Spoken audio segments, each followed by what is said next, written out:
There's sure a lot of tortoises out today. Hi everyone, welcome back to another video, and I'd like to introduce my lovely collaborators on the video today, the giant tortoises. There's a tortoise about to knock the camera over. So just to warn you, these guys are probably going to be coming and going quite a lot throughout this video, so yeah, they're probably just coming to say hi to you guys. I've got 4 really adorable tortoises in the bush just behind me. It's quite cute to see. So anyway, as I mentioned previously, I wanted to do a few videos talking about the work I'm doing here in Mauritius. And as I mentioned, I am working with the giant tortoises. So in this kind of introductory video, I wanted to tell the story of the giant tortoises of Mauritius. Now these unfortunately are not the giant tortoises of Mauritius. These are the Aldabra giant tortoises from the Seychelles. And I'll talk in a minute about why they're here. But first of all, a bit of a history lesson. One of the tortoises has come over to say hello. Hi. So these guys will probably feature a lot of my videos, you'll be glad to know. They're really adorable. You'll probably just see them in the background all the time, to be honest. So anyway, this story starts, as these stories usually do, way before the arrival of humans, when the islands in the Indian Ocean had not been touched by people yet. They were still very pristine. And there were 2 distinct groups of giant tortoises. There was the Seychelles giant tortoise and the Mascarenes giant tortoises. I think he wants to get in on the action here. Whoa, dude, calm down. Ah, okay, he's sitting on my leg. He's sitting on my leg. Can you please not do that? I'm trying to film a video here. Okay, no, I think he's decided to stay here for the most part. Ooh, okay. Ow! Well, thank you very much for that. You came, you sat on my leg, and now you're going. Thank you very much. Anyway, so there are several species within these 2 groups of tortoises. Now here in the Mascarenes there were 5 species altogether. There was 1 on Reunion, 2 on Rodrigues, and 2 here in Mauritius. So the 2 tortoises you got here in Mauritius were the domed Mauritius giant tortoise and the saddlebacked Mauritius giant tortoise. Sadly, neither of them are around anymore. They went extinct a couple of 100 years ago, and the reason was most likely the adults would have been hunted for food by humans, and invasive animals such as cats, dogs, rats would have killed the young tortoises. So the giant tortoises were last seen on mainland Mauritius in 1735. However, a small population was discovered here in 1844, over 100 years after the mainland population was recorded to have disappeared. Hi again!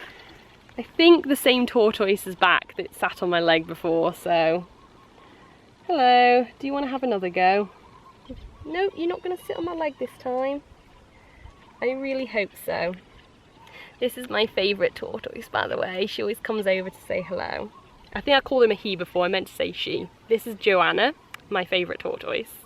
So the tortoises were rediscovered here when the Surveyor General John Lloyd visited the island in 1844 in search of guano, which is, it's basically seabird poo which they used as fertiliser.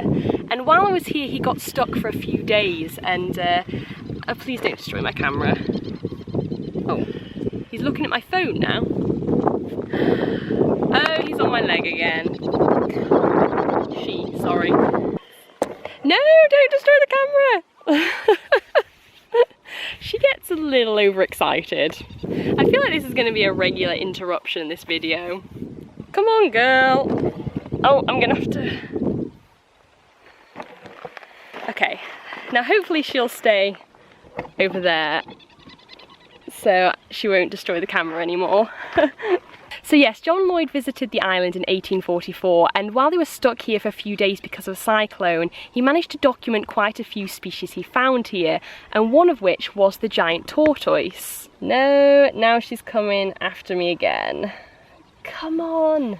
I know you like attention, but not today, I'm filming. So several decades after the Lloyd expedition, when all the tortoises had been wiped out entirely from Mauritius, Sir Henry Berkeley, who was governor of Mauritius during the 1860s, talked about how one of the expedition team told him that another member of the team had taken a female tortoise from Round Island and taken it back to mainland Mauritius.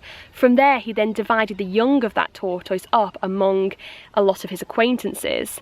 Now, nothing was ever heard of again of these young young tortoises. We don't know if they died young, if they lived till adulthood, but nobody came forward to say that they owned one of these tortoises. And that was it. Sadly, the tortoises were never seen again, and as is always the case with species that go extinct, it left a pretty devastating effect on an environment that had adapted to those animals being here.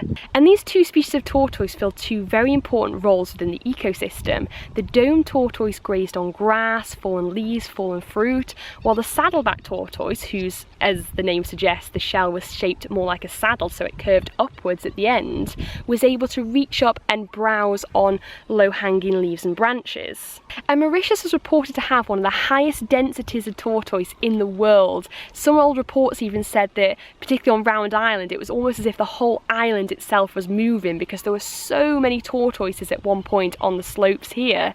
And you can really see how the plants here have adapted to this kind of intense grazing. So some of the leaves of the plants have spikes on them, so it's not really appealing to the tortoises to want to try and eat that. And also some of the grass species here as well. So one of the commonest grass species is vetiver, and they're not very appealing to herbivores if there's other grass species present. So when it was really common, the tortoises would eat it, but when other grasses sprung up in the place of these old ones that had been grazed, suddenly the tortoises would then switch to these other more tasty grasses. So the vetiver got grazed, but never enough for it to go extinct. So one of the most important ecosystem functions that was lost when the giant tortoises went extinct was seed dispersal. So there were a lot of trees here that really relied on the giant tortoises to disperse their seeds. And one example of this is the latania palm. So the latania palm has a fruit and a seed inside it. The tortoise would eat the fruit, and in the meantime it would also consume the seed as well in the process. And the tortoise would then move away from the parent plant, it would then go and graze on other things, and in the meantime this seed would be passing through its gut, which would help it to germinate. And when the tortoise eventually pooed that seed out, which would hopefully be quite away from the adult, it would then spring into another tree. And as a result, this is how trees got spread across the island. So it was really important that these tortoises were here to spread these seeds. And that is exactly why these tortoises are here right now. So one huge part of habitat restoration is trying to restore these kind of interactions that species have with the environment. And one way people tend to do that is through rewilding. So if we have a population that's gone extinct in one area, we take that species from another population and restore it to that old area. Now, unfortunately, we can't really do that here because the Mauritian giant tortoises have gone extinct. So the Mauritian Wildlife Foundation have pioneered this plan to try and bring tortoises from elsewhere, which have the same kind of role in their home ecosystem, to see if they will do the same role here on Round Island and elsewhere in Mauritius. So the original plan to move the Aldabra tortoises to Mauritius actually came from Charles Darwin himself when he visited this part of the world on his voyage of the Beagle. Now, his reason originally for moving the tortoises over here was to preserve the populations on the Aldabra atoll, to make sure there was always this kind of safe population here in case something happened to the other ones over in the Seychelles. Now, over 100 years later, that plan's finally come into action for a very different reason. So in the year 2020, tortoises were brought to Îles Aigrettes as kind of a trial run to see if they were doing what they were expecting them to do. Were they dispersing seeds? Did they have any impact on the native flora, which is something you obviously have to think about when you're bringing in an introduced species.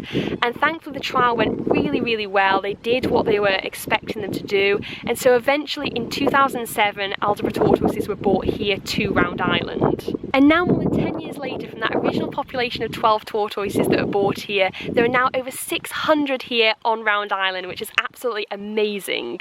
So my job here is to monitor the populations of tortoises, monitor their feeding behaviour, see if they are still spreading the seeds to like different parts of the island, monitoring their general health, and just in general looking after the amazing set of tortoises that we have here. So I'm going to leave this video here. I will be doing another video about my work here with the tortoises. I just kind of wanted to give a bit of an introduction to the history of the giant tortoise in Mauritius and why the Aldabra tortoises are here as well. So I hope you've kind of enjoyed this little history lesson almost. So thank you very much for watching my video. I really hope you enjoyed it, and I hope you enjoyed the tortoises as well, which were kind of strolling behind me as I was filming this video.